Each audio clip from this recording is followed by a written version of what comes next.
जय जय श्री राधा रमन, जय जय नवले किशोर, जय गोपी चित चोर प्रभु,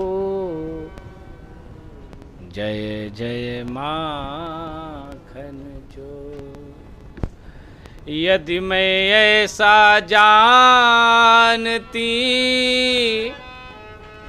कि प्रीति करे दुख हो,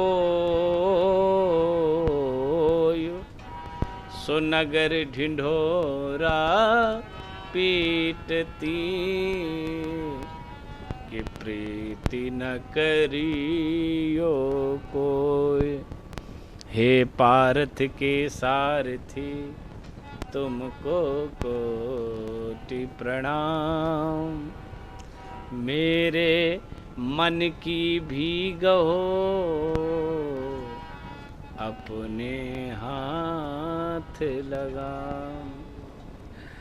जिसने अपनी सौंप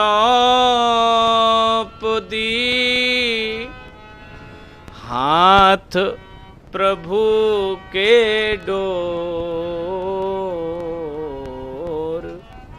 कभी उलझ सकती नहीं, पकड़े नंद किशोर। बोलिए श्री वृंदावन बिहारी लाल की जय।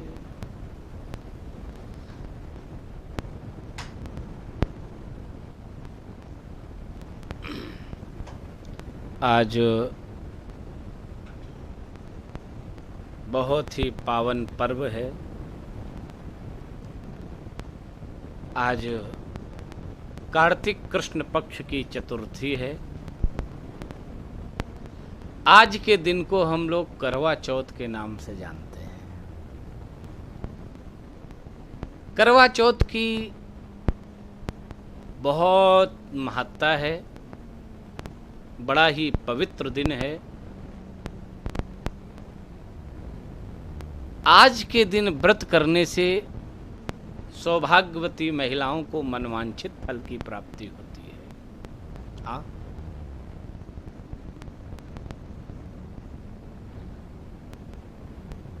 एक बार की बात, एक करवा नाम की परम सती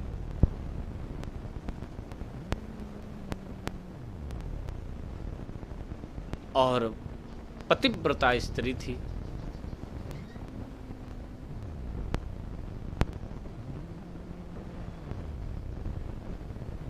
मन वाणी कर्म से अपने पति के प्रति अगाध प्रेम अनुराग था। एक बार इनका जो पति था वो समुद्र में स्नान करने गया। समुद्र में मगरमच्छ रहता था। मगरमच्छ ने इस पुरुष का पैर जकड़ लिया। पैर जकड़ करके भीतर घसीट ले गया। अब पति के प्राण ही निकलने वाले थे। उस समय पति ने अपनी पत्नी करवा का स्मरण किया और कहा, देवी मेरे प्राण निकलने वाले हैं, मेरे प्राणों की रक्षा करो और मेरी मदद करो, इस मगरमच्छ से मुझे छुड़ा लो। करवा परम तपस्वी महिला थी, परम सती थी। करवा ने अपनी तपस्या और सतीत्व के कारण मगरमच्छ को बंधक बना लिया, बांध लिया और बांध करके यमराज के पास यमलोकपुरी ले गई। यमराज जी ने देखा, अरे, यमराज जी ने कहा कि करवा ये क्या कर रही हो?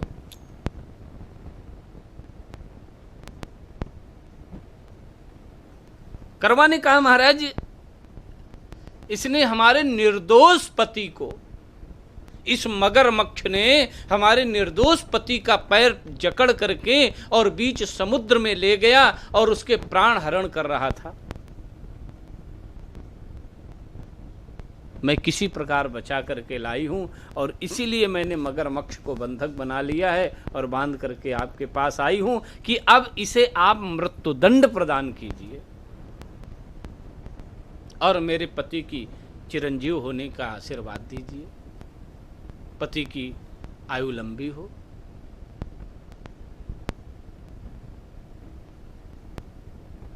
यमराज ने कहा देवी ऐसा मैं कदापि नहीं कर सकता हूं। करवा ने कहा क्यों नहीं कर सकते आप? यदि आप ऐसा नहीं करेंगे तो मैं अपने सतीत्व के बल पर आपको भी बंधक बना लूंगी।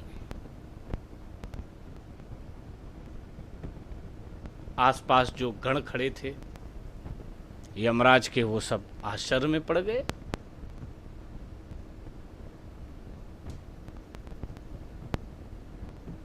यमराज जी ने विचार किया ये परम सतीत्व और पतिव्रता स्त्री है, इससे विरोध लेना ठीक नहीं है, इसका वचन व्यर्थ नहीं जाएगा।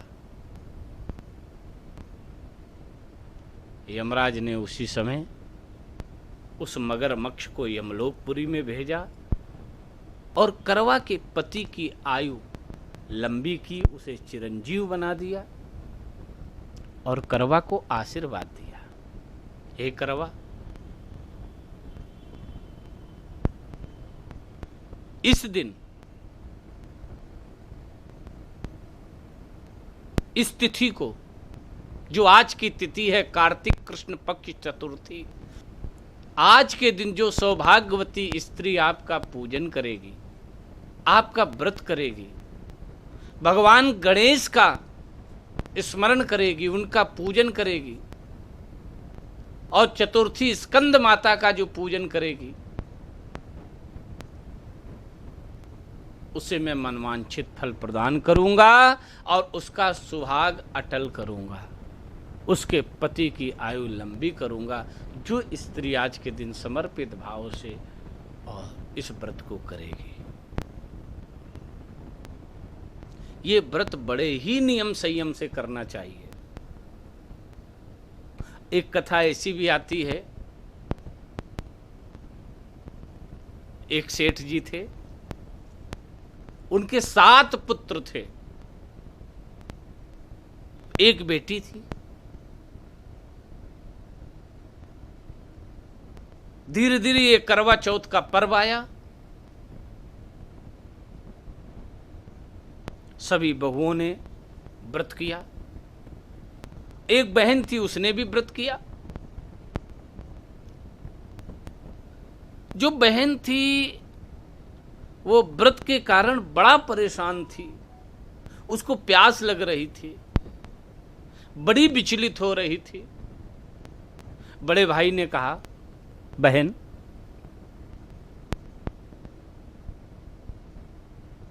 जल पी लो। बहन ने कहा देखो, बिना चंद्रमा के दर्शन किए, चंद्रदेव का बिना अर्घ दिए, बिना उनका आशीर्वाद प्राप्त किए हम कैसे जल ग्रहण कर सकती। इसलिए पहले मुझे भगवान चंद्रमा को अर्घ देना है, पूजन करना है, उसके बाद ही हम जल ग्रहण कर सकती हैं। बड़े भाई को बहन ने ये बात समझाई। छोटे भाई को बहन की ये परेशानी बर्दाश्त नहीं हुई। छोटा भाई गया, सामने एक वृक्ष था, उस वृक्ष पर चढ़ गया और एक दीपक जला लिया। दीपक जला करके बहन से कहा बहन चंद्रमा निकल आया है, अब आप अर्घ दे करके अन्न ग्रहण कर सकते हैं। बहन ने अपनी भाभीियों से कहा कि सभी लोग व्रत करो। भाभीियों ने ये बात नहीं मानी, लेकिन बहन ने अपने भाई पर भरोसा करके और चंद्रमा ही समझ करके उस दीपक को अर्घ दे दिया। अर्घ देने के पूजन किया। पूजन करने के उपरांत जैसे ही वो अन्न का निवाला अपने मुख में रखने लगी तो छींक हो गई। दूसरा निवाला फिर जैसे रखने लगी तो बाल निकल आया। तीसरा निवाला जैसे रखा तब तक पति के मरने की खबर आ गई।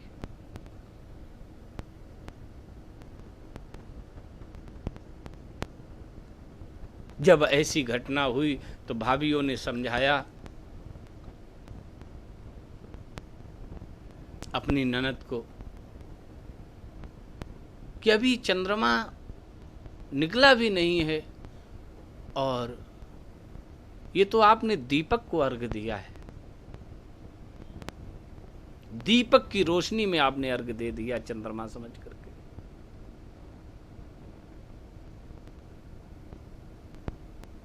उस पतिव्रता स्त्री ने अपने पति की लाश को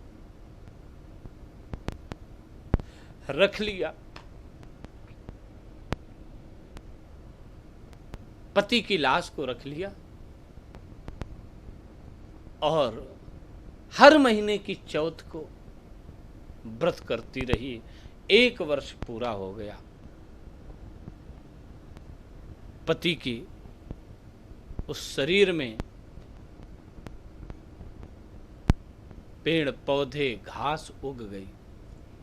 1 वर्ष जब पूर्ण हुआ, जब कार्तिक कृष्ण पक्ष की चतुर्थी आई, उस समय बड़े भाव से श्रृंगार करके उसने करवा माता का व्रत किया, भगवान गणेश का पूजन किया, चतुर्थी स्कंद माता का पूजन किया और कहा यदि मैंने सच्चे भाव से पतिव्रत धर्म का निर्वहन किया हो, अपने सतीत्व को न डिगाया हो, तो मेरे पति को जीवित कर दो।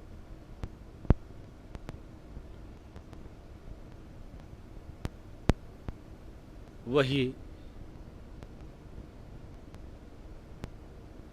ऐसा समय आया, प्रभु ने कृपा कर दी, करवा माता ने कृपा कर दी और पति जीवित हो गया। अटल सौभाग्य का आशीर्वाद करवा माता ने दिया। तो